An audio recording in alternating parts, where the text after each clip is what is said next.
গাইবান্ধার সুন্দরগঞ্জে আত্মহত্যাকে কেন্দ্র করে চাঁদাবাজি, হুমকি এবং অপহরণের আশঙ্কায় এলাকায় চরম উত্তেজনা ছড়িয়ে পড়েছে। এক যুবক স্থানীয় একটি প্রভাবশালীর চক্রের বিরুদ্ধে চাঁদাবাজি ও প্রাণনাশের হুমকির অভিযোগ তুলেছেন। তার দাবি, তাকে হত্যার ভয় দেখিয়ে চক্রটি জোরপূর্বক মোটা অঙ্কের টাকা আদায় করেছে। এই ঘটনায় জনমনে চরম উদ্বেগের সৃষ্টি হয়েছে এবং বিষয়টি তদন্তের দাবি তুলেছেন এলাকাবাসী। আমরা এইটুকুই দেখছি, এই জায়গা ওইখানে একটা জিগারের গাছ ছিল, ওই জিগারের গাছ। ছেলে বাড়ির পাশে আমার বাড়ি, দুই পরিবারের মধ্যে দ্বন্দ্ব কারণে সে নিজ পরিবারের জন্য আত্মহত্যা করছে। এই যে আমার ভাগ্নিক পার্শ্ববর্তী বিয়ে দেওয়ার পরে এখানে মনে করেন যে মতির মায় যখন তার ছেলের বউ আর ছেলের সহ যখন ঘরে থাকার পরে বেড়ার ফাঁক দিয়ে দেখার পরে এরকম দ্বন্দ্ব হওয়ার পরে এক একে 2-3টে মিটিং হয়। মিটিং হওয়ার পরে তখন আবার এই ঝামেলাটা বাইরে যাওয়ার পরে ওরা মায়ে আর হলো ছেলে পরিবারের মধ্যে দ্বন্দ্ব থাকার পরে সে ছেলে নিজেই গাছের সাথে আত্মহত্যা করে। ঘটনাস্থলে এসেই পেয়েছি এখানকার জনপ্রতিনিধি মোহাম্মদ সুজন মিয়া, অত্র ওয়ার্ডের মেম্বার। বিরুদ্ধে মেয়ের ইচ্ছের বিরুদ্ধে জোর করে রাখার জন্য এরা চেষ্টা করছে। মেয়ে উদ্ধার করার জন্য থানায় যা অভিযোগ করছে, থানার ওই সময়ে এসআই ছিল ফিরোজ। এসআই ফিরোজকে মামলাটা ওসি সাহেব SMS করে দেয়। উনি অবশ্য আমাকে ফোন দিয়েছিলেন যে ভাই, আপনি ইউপি সদস্য, এখানে ইচ্ছার বিরুদ্ধে মেয়েটাকে আটকায় রাখছে, তো আপনি একটু যান। মতিউর রহমান অভিমান করে আত্মহত্যা করে। ও আত্মহত্যার আগেও সে টিকটক করছিল যে আমি তো বাসপনা করে যাবো, এসে ইত্যাদি শুনছি আর কি, শোনা কথা। মেয়ে গ্রুপের উপরে চাপ প্রয়োগ করার পরে এখানে এটা একটা জরিমানা করে 6 লাখ টাকা, 6,50,000 টাকা আর কি খরচ সহ। চেয়ারম্যানের বাড়িতে যায় আর বলে এই টাকাটা প্রদান করে এবং খুশিনারা সেই টাকাটা জীবন পর্যন্তই শেষ নয়, এই আত্মহত্যাকে ঘিরেই শুরু হয় আরেক নাটকীয়তা। রফিকুল ইসলাম অভিযোগ করেছেন স্থানীয় চেয়ারম্যান আমিনুল ইসলাম লেবু ও তার অনুসারীরা তাকে হত্যা ও মাদক মামলার ভয় দেখিয়ে 10 লক্ষ টাকা চাঁদা দাবি করেন। আমি বাংলাদেশ জামায়াত ইসলামী করি বলে এরকম ভাবে কোণঠাসা থাকাতে চেয়ারম্যানের বাড়িতে মাইদুল ইসলামের নেতৃত্বে 6,50,000 টাকা নেয় এবং তারা আমাকে হুমকি দেয়, যদি কোনো আইনের আশ্রয় নেওয়া হয় তাহলে আমার দোকানে মাদক রেখে মাদক মামলা দিবে এবং আমার প্রাণ নাশ করবে। হোসেন আলীকে 6 লক্ষ টাকা দেয়, চেয়ারম্যান 50,000 টাকা উনি নিজের হাতে রেখে দেয়।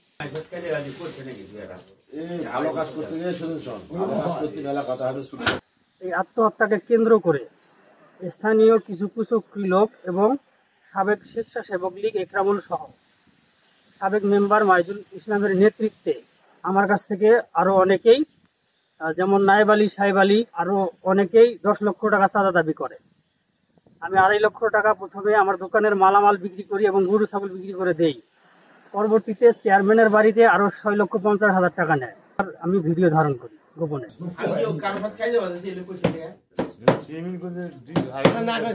আমার বোনের শাশুড়ি দরজার ভাঙ্গা দিয়ে দেখে এবং টিনের ছিদ্র দিয়ে দেখে তারা শয়ন ঘরে কি করে। এসব ঘটনাকে কেন্দ্র করে 4-5 বার মিটিং হয়। তার পরবর্তীতেও নেশা হইয়াছিল আমার মাওয়ের। এরকম চলমান থাকাতে আমার ছোট বোনকে আমি থানার আশ্রয় নিয়ে আমার বোনকে আমার বাড়িতে নেই। পরবর্তীতে মতিয়ার রহমান তার মায়ের উপর অভিমান করে নিজের বাড়িতে নিজের উঠানে জিগের গাছের সাথে আত্মহত্যা করে। রফিকুল ইসলামের কাছে সেই সময় আওয়ামী লীগের দালালরা একযোগে 2.5 লক্ষ টাকা নিয়েছে জোরপূর্বক এবং চেয়ারম্যানের বাসায় একযোগে 6,50,000 টাকা নিয়েছে। এর আমরা সুষ্ঠু তদন্ত এবং বিচার চাই। অভিযোগের যে 1 নম্বর অভিযুক্ত ব্যক্তি স্বেচ্ছাসেবক লীগ নেতা একরামুল হক,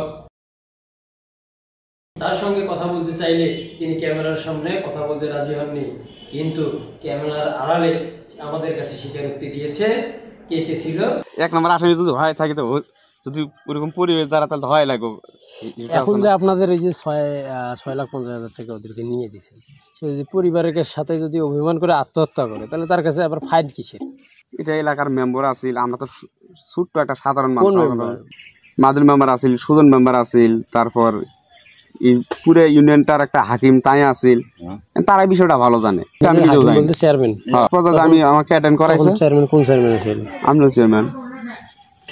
অভিযোগের আরেক অভিযুক্ত ব্যক্তি মাইজুল ইসলাম, সাবেক মেম্বারের সঙ্গে আমরা একাধিকবার যোগাযোগ করার চেষ্টা করলেও তিনি আমাদের সঙ্গে যোগাযোগ করেননি। মুঠোফোনে তার সঙ্গে যখনই কথা হয়েছে এ বিষয়ে, উল্টো তিনি অভিযোগকারী যে রফিকুল ইসলাম আছে তাকে দেখে নেওয়ার হুমকি দেন।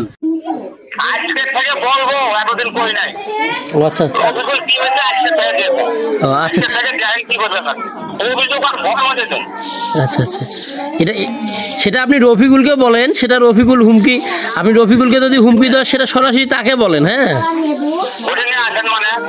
বলার জন্য আমরা যখন হোসেন আলীর বাড়িতে যাই তখন হোসেন আলীর স্ত্রী সাংবাদিক ও স্থানীয়দের দেখে অকথ্য ভাষায় গালিগালাজ শুরু করেন।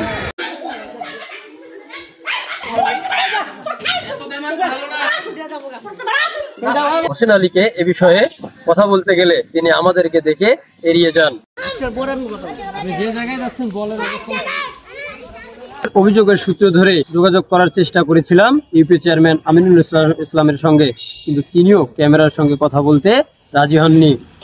চেয়ারম্যানের বাড়ির বৈঠকখানায় বসে টাকা লেনদেনের কথা তিনি স্বীকার করেছেন, কিন্তু স্বীকার করেননি অভিযোগে উল্লেখিত থানা মেটানোর কথা বলে তার কাছে রাখা 50,000 টাকার কথা।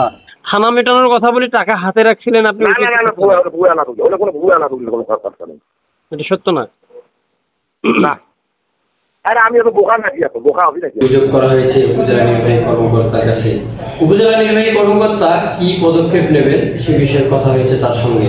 আমরা যে অভিযোগটি পেয়েছি এই অভিযোগটি আইনানুগভাবে তদন্তপূর্বক যথাযথ ব্যবস্থা গ্রহণের জন্য অফিসার ইনচার্জ সুন্দরগঞ্জ থানা বরাবর আমরা প্রেরণ করব। যেহেতু বিষয়টি তাদের ব্যক্তিরাধীন, তারা তদন্তপূর্বক ব্যবস্থা গ্রহণ করবে।